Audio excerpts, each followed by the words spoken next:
Hello, my name is Tony. Back in the 1970s, we didn't have smartphones. We had dumb phones, house phones and pay phones with dials and cables. They were mostly made from Bakelite or some of the cheaper lighter plastics. Even so, despite the absence of social media, these cumbersome antiques were still capable of being weaponized by some. Remember Dial M for murder? And of course, they were heavy enough to bludgeon someone to death if you felt like it. Then there were the nuisance calls, the pranksters, and of course, let us not forget the obscene phone callers and heavy breather brigade. One evening when I was a teenager living at home, the phone rang. I picked it up and instantly heard the following. Gonna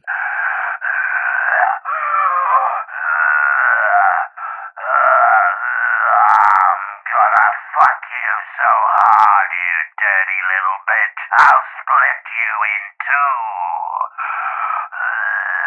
My sister, who was expecting a call from a friend and had tried and failed to get to the phone before me, demanded, "Who is it?" "It's for you," I said, and handed her the receiver. Ah, the good old days, what fun we had. Or I had. Anyway, it's January in snowy Moscow, and KGB security services are hunting someone. Hitting his home, they find him gone. He's in the building across the street watching the show. Not exactly a painstaking forensic search of the area then. The guy turns out to be Dalchimsky, Donald Pleasance, a ticked-off KGB clerk on a revenge mission over a recent purge of Stalinist hardliners. He legs it to the States. He's come into possession of a notebook with the names, addresses, and telephone numbers of deep-cover Soviet sleeper agents spread throughout the US. General Strelsky, Patrick McGee, and Colonel Malchenko, Alan Badel, provide us the exposition as they're the only two people who know what's going on, and we sort of need in on it. At the time of the Cuban Missile Crisis, when the threat of nuclear war seemed imminent, the KGB trained and dispatched their agents to infiltrate the US. But these were no ordinary agents. These were brainwashed, programmed individuals who truly believed their fake identities taken from deceased US citizens and didn't in fact know they were agents. When activated by a few lines of spoken poetry, Robert Frost stopping by woods on a snowy evening, followed by their original Christian name, Ivan or Olga or whatever, they were to lurch into action and sabotage a strategic military target near their hometown. Mostly the sabotage would take the form of blowing it up with a cache of high explosives. The agent would either die in the process or top themselves. Now the sites are decommissioned or repurposed, of no military or strategic significance. Dalchimsky is giving these agents a friendly call and setting them off. First, redneck auto repairman Harry Bascom, John Mitchum, is triggered and drives his explosive-laden tow truck into a military base, blowing the place to shit. Helicopter charter pilot Carl Hassler, Ed Bakey, attempts to fly his chopper into another military installation but is shot down. Priest Father Diller, Iggy Wolfington, is shot, apprehended and hospitalized, trying to take out a comms target. Desperate to stop Dalchimsky, Strelsky and Malchenko send military agent Grigory Borsov, Charles Bronson, stateside to find and kill him and prevent any further attacks. Borsov has a photographic memory and memorizes the contents of the only other copy of the Telefon book. Catchy title. He teams up with undercover Soviet agent Barbara Lee Remick. Unknown to Borsov, once his mission is complete, Strelsky has ordered Barbara to eliminate him. Furthermore, Barbara is a double agent working for the CIA. Her boss Sandberg, Frank Marth, insists that she go through with a plan to kill Borsov to further convince the KGB of her loyalty. The cross-country race is on to prevent any more mayhem and find and eliminate Dalchimsky, who is writing his own name in sabotage across the country, using the first letters of the hometowns of the agents to do so. How will it all end? Who the fuck knows? Well, me and you if you've seen it.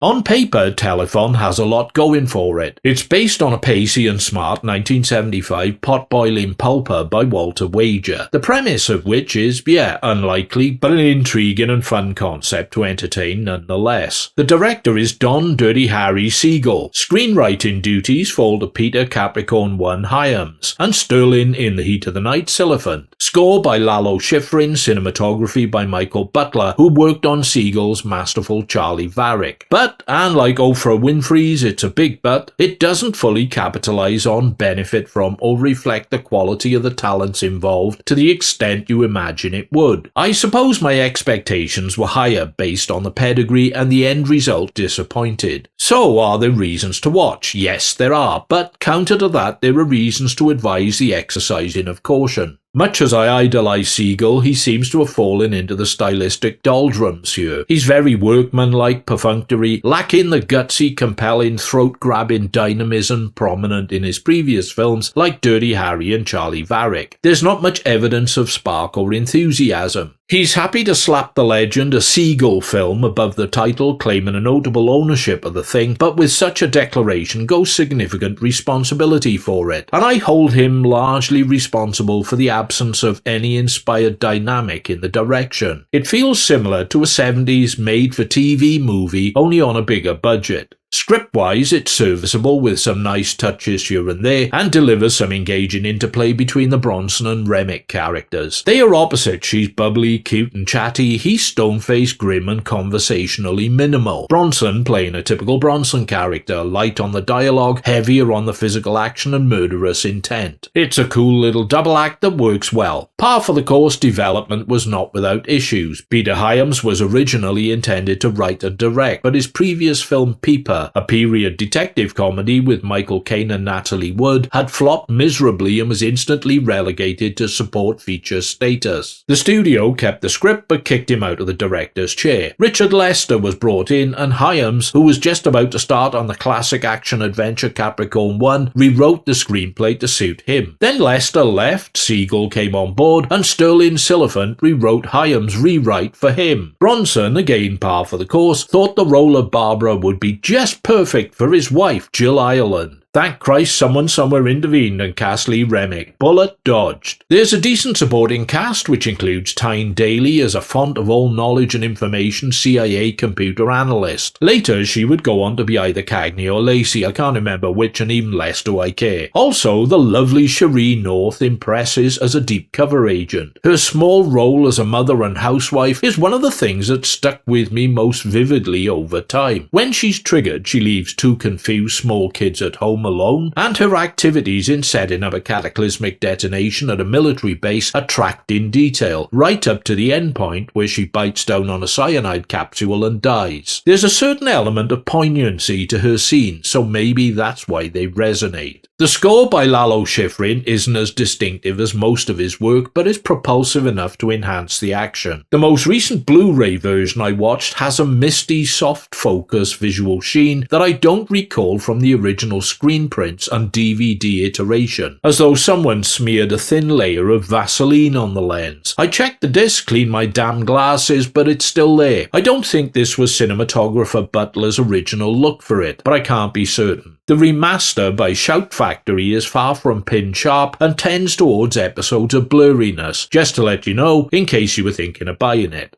For your buck, there are some roaring pyrotechnics as stuff gets blowed up, The best is when Borsov shoots an agent in the face as he's driving a car full of TNT in a parking garage. Truly superb detonation and fireball as Bronson just manages to escape the blast radius. The final confrontation with Dal Chimsky is a tensely staged climactic set piece. Set in a redneck bar and grill owned and run by sleeper agent Doug Stark, Roy Jensen, and his shrill wife Emma, Helen Page Camp, it involves two cops, a huge rattlesnake, and Bronson throttling Donald Pleasance in a payphone booth before force-feeding him a suicide capsule. Frantic, nervy, and blackly sardonic payoff. Then, all of a sudden, it ends in an abrupt and jarring manner. Borsov and Barbara realise they've fallen in love. I think I missed that bit taking place, but okay. They phone the KGB and CIA respectively, demand to be left alone. Otherwise, their bosses can explain the remaining 50-odd sleeper agents reactivating using the data in Borsov's photographic memory. Job done. They drive off to a motel for a shag. The end. Telefon is not a great film. It is, however, a sporadically good one. The basis feeds directly into a shared public consciousness, one infected with paranoia of the Reds under the bed variety, and plays on the fear factor that they are here and have been for some time, just waiting to mobilize and kickstart World War III. In a neat twist, it's the Soviets trying to avert global disaster and put things right before anyone notices. Fat chance of that, as the CIA are all over it. When ordinary nondescript people start suicide bombing US military installations out of the blue, someone's eventually going to get the inkling something's not quite right. Takes a while though. The company's belief in coincidence, happenstance and benign alternative explanations is sweetly naive, but doesn't ring true to me. Neither does Tyne Daly's much older boss planting an unsolicited spontaneous kiss smack on her lips. Try that these days, you'll be cancelled faster than a Football Manager or a Disney Plus subscription. Bronson is his usual stoic, monolithic protagonist. Lee Remick is instantly cute and looks impossibly lovely, something out of classic Hollywood, and Donald Pleasance channels seedy and creepy vibes as a deranged Stalinist Avenger, except for the one time he dons a blonde dead cat wig and glasses combo. Then he just looks myopically conspicuous like a cartoon playground pervert. Speaking for myself, I return to it from time to time, is still a Don Siegel film after all, and contains brief flashes of his signature style. I have a soft spot for Bronson and an occasional hankering for undemanding, easy-to-watch 70s movie entertainment. Like I seem to be ever fond of saying, you could always do worse. Thank you for your time and attention. Do whatever you want to do. Hit like, don't like, comment, subscribe, be a patron of my Patreon thing, make a financial contribution via the thanks button. I'll bring you something else soon. A threat no one should take lightly. The woods are lovely, dark and deep, but I have promises to keep, and miles to go before I sleep.